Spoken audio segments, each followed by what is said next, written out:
Una vez que hemos entendido cuál es el objetivo, cuál es todo lo que involucra la ingeniería de tejidos, nosotros debemos entender que esto no se hace con una sola disciplina como los biomateriales, sino que aparte de todo esto, ellos deben de entender cuál es el armado, como decía el objetivo, no solamente es hacerlo, sino estudiar el entorno para poder generar nuestro reemplazo.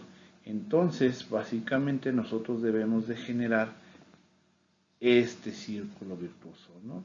Que la interacción entre las células y los materiales se genere en un microambiente de ida y vuelta para poder tener esta correcta correlación entre células y biomateriales para que nosotros podamos generar nuestro material de reemplazo y que este material de reemplazo funcione de la manera adecuada, siempre teniendo en cuenta todo lo que nosotros debemos de haber calculado y obtenido dependiendo de las áreas que nosotros estuvimos trabajando para que nosotros llevemos a un buen fin este, este material.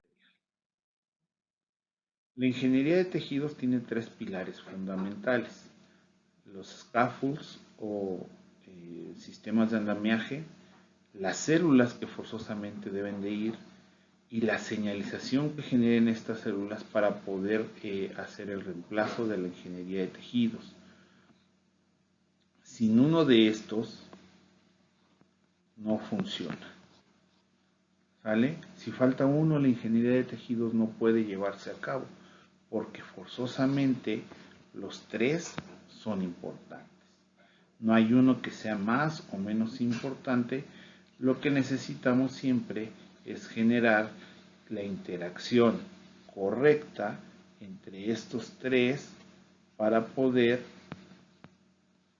generar nuestro material y siempre tengamos la retroalimentación para generar nuestro círculo virtuoso que va a llevar al correcto funcionamiento de los materiales en la ingeniería de tejidos. Estos tres pilares o estas herramientas siempre van a ser parte y cada una va a aportar lo que requeramos, ¿no? Las células siempre van a ser la parte de tejido vivo que va a producir las proteínas y obviamente va a producir muchas más células para poder reparar los tejidos.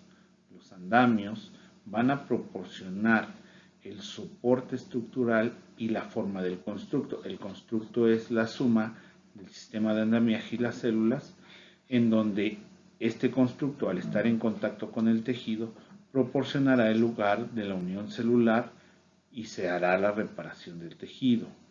Por lo general, dependiendo de cuánto queramos hacer de la reparación del tejido y dónde esté esta reparación del tejido, puede ser biodegradable, pero forzosamente debe de ser biocompatible.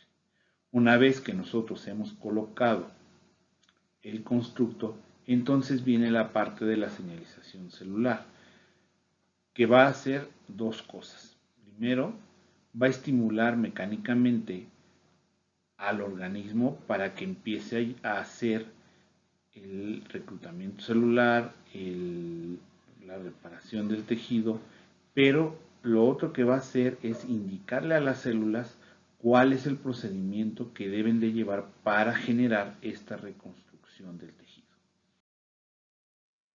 Siempre tenemos tres pasos fundamentales para la ingeniería de tejido.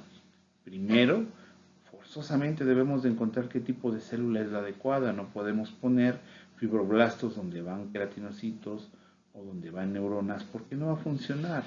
Luego, que estas células que hemos determinado que son las adecuadas, ponerlas en un soporte que, aparte de tenerlas, de darles el soporte estructural, deban de convivir con este soporte para que lo llevemos de la mejor manera al organismo, ¿no? Y el tercer paso es que se pongan a trabajar, que pongan a trabajar las células con el organismo. ¿Cómo lo vamos a crear? Bueno, Pues el primer paso, como les decía, es encontrar la cepa celular, la línea celular, perdón, no cepa, la línea celular adecuada, y esta debe de provenir de alguna fuente, tiene que venir de algún organismo, ¿no? Y existe para 7 fuentes: la autóloga, la halogénica, la xenogénica, la singénica, los cultivos primarios, los cultivos secundarios y las células madre. De tarea van a tener que buscar qué es una célula madre, cuándo se formaron las células madre o cuándo se descubrieron las células madre, cuáles son las condiciones necesarias para que estas células madre crezcan y sobre todo hacia dónde se dirigen a partir de la fuente, hacia dónde podemos llevar a estas células madre. El segundo paso va a ser que estos bioreactores, es el organismo, utilicen todo el ambiente para que nosotros podamos empezar a reparar el tejido. Eso quiere decir que nosotros debemos de encontrar la forma de que los constructos trabajen para que se vuelvan a generar nuevos tejidos y las células se empiecen a reproducir de mejor manera.